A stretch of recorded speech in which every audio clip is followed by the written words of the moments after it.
Habang patuloy pa rin tinatamasa ni Aljur Abrenica ang success through his top-rating drama-rama sa hapon with Chris Bernal, ang Dapat Ka Bang Mahalin, hindi naman ito padalos-dalos sa mga desisyon, especially when it comes to his finances. Kamakailan lamang ay napabalitang bibili na dapat ng bahay ang young actor, but Aljur decided to forgo this move for now. Kasi biglang desisyon yung padalos-dalos po eh. Baka madapa kami.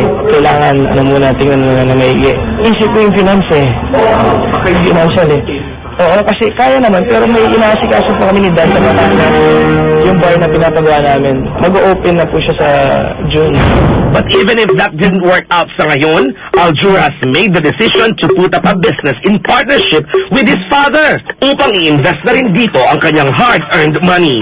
Kaya naman ngayon, the young actor also becomes a businessman. First investment namin ni Dad together.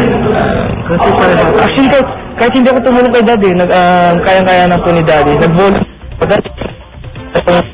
Karaoke bar. Actually, ano na siya ngayon, yung una namin karaoke bar, yung pangalawa namin, function na lang siya. At the same time, pwede mag-bar. Nakahanda na ang lahat para sa opening ng kanilang karaoke bar sa Batangas, an event which Aljur and his family are definitely looking forward to. Pero napakalaking lupain eh, so pwede siya maging function hall. Tapos sa likod mo, napakalaking lupa pa na may bala kaming gawin. Tapos naman 90%, so by June, opening na po. Even at his young age, Aljur looks towards his future. This is definitely a good move, lalo na sa isang industriya where some fail to take care of their earnings in the long run.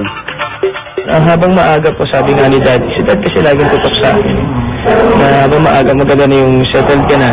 Kasi may mga kapatid po kasi ako eh. Yung po iniisip ko lagi, family.